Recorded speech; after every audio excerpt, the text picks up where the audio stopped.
Hey guys, welcome to the X-Ring. On today's episode, what we're going to do is we're going to take this 6.5 Creedmoor and we are going to test a new product by F3R Machine. This is a made in USA company.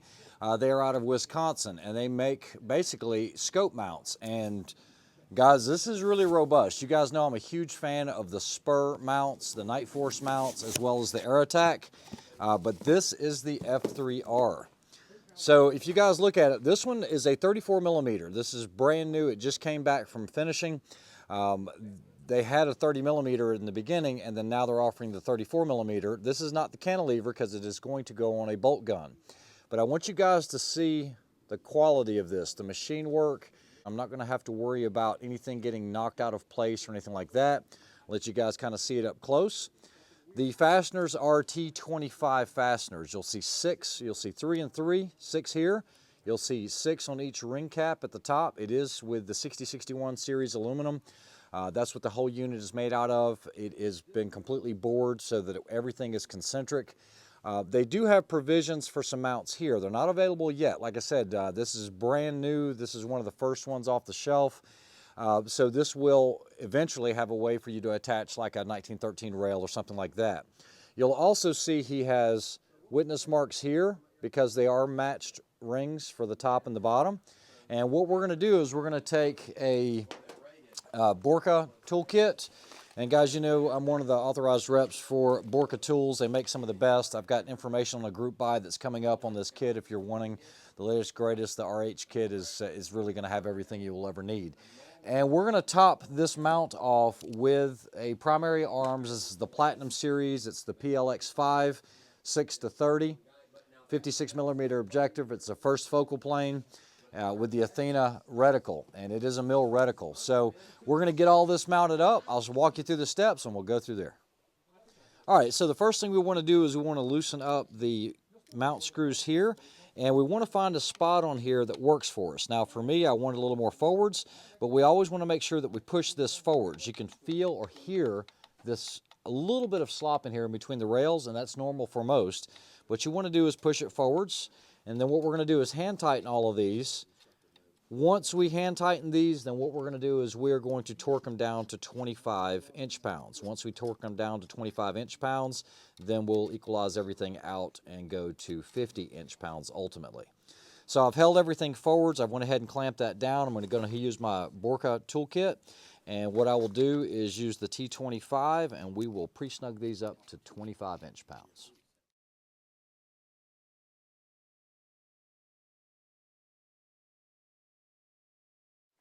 All right, so we got everything leveled. What we did was we pre-torqued these to 25 inch-pounds, and we go ahead and snug them down to 50 inch-pounds. Then on the top here, they recommend 16 from the factory. So what you want to do is start in the center, work your way in an X pattern. You guys have seen me do that. So now that we have everything on here leveled, good to go, then what we'll do is we'll go ahead and bore sight it just with our eyeball, just using like, parallel bore sighting technique. We'll get it on paper, should have a second shot correction, and then we'll run this out to 700 yards and see how everything tracks. Stay tuned. So we just got everything mounted up. I have not fired a single round through it. What I did was I took the cheek riser off. I kind of bore sighted everything as best I could. So I'm going to go for the target. Wherever it hits on that paper, as long as I can hit the paper, I should be able to make the adjustment in the optic itself. One of the things that I noted about the primary arms, the Platinum, is the parallax knob is a little stiff to turn. Could be because it's brand new. The other thing is it's crystal clear all the way up to 20 power. But when I go beyond 20 power, what I'm seeing is a little bit of a purple haze, if you will. So all the way up to 20, crystal clear, no question about it. But it does get a little, I'm not going to call it milky, it's just the tint kind of changes color. I don't have a Tacticam with me to kind of show you that, but let's go ahead and get one on paper. Here we go.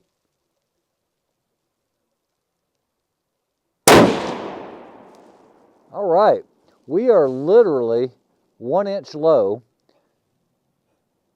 from dead center bullseye. So what we're going to do is, remember, this is a mill scope, and a mill-based scope is going to be about 1/3 of an inch, 0.36 inches for every click.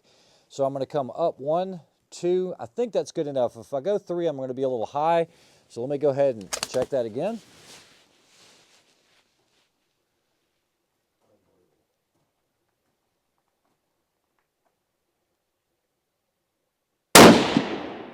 Second shot is in the bullseye at 1 o'clock. So all it takes is 2 shots. Literally, I just mounted this up. It was good to go. What I'll do now is I'll re-zero the turrets out, and then we'll go ahead and take this out to 700 yards.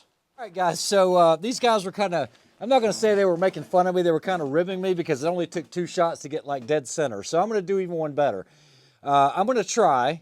I'm going to estimate what the muzzle velocity on this will be with this ammunition, and I'm going to go ahead and try to take a shot at 700 yards on a 1 MOA target. Is that correct?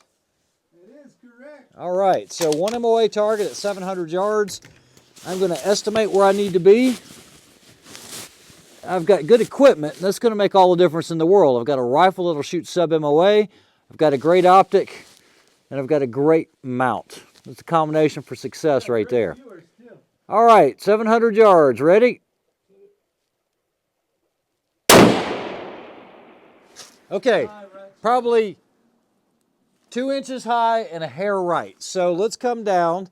I'm going to come down 2/10. And I've got 1 round left. And here we go.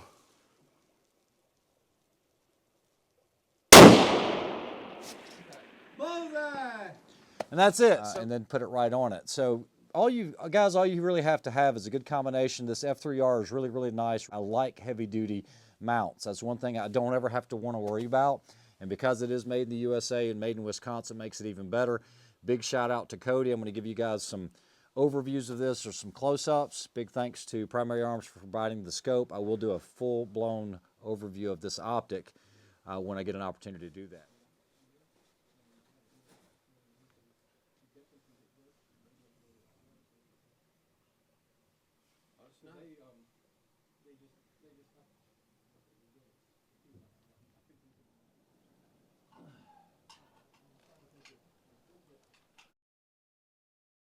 I'm really impressed with the F3R machine. I actually just went on the website. This setup right here is on sale. Normally it's about $219. It is on sale for $129. They have the 30 millimeters for $100. And so what I've really learned is there's a lot of cost-effective solutions out there. Instead of having to spend $350, $400+ on a spur mount, I can get something that's extremely robust, made in the USA, supporting the small USA businesses. It's hard to beat it. I'm telling you, it's a great setup. I'm satisfied with it. Everyone here had a chance to shoot the rifle and had no problem being those targets out at 700 yards. So yeah, it's a good option. Big shout out to Cody and those guys for sending this my way and let me testing it. Hopefully it will generate some sales for them because, like I said, I think it's a great product. I look forward to seeing what offerings they make for the top, for the 1913 rails, or possibly even some other options as far as mounting solutions for levels and things like that. So like, share, and subscribe. Thanks for joining. We'll talk to you soon.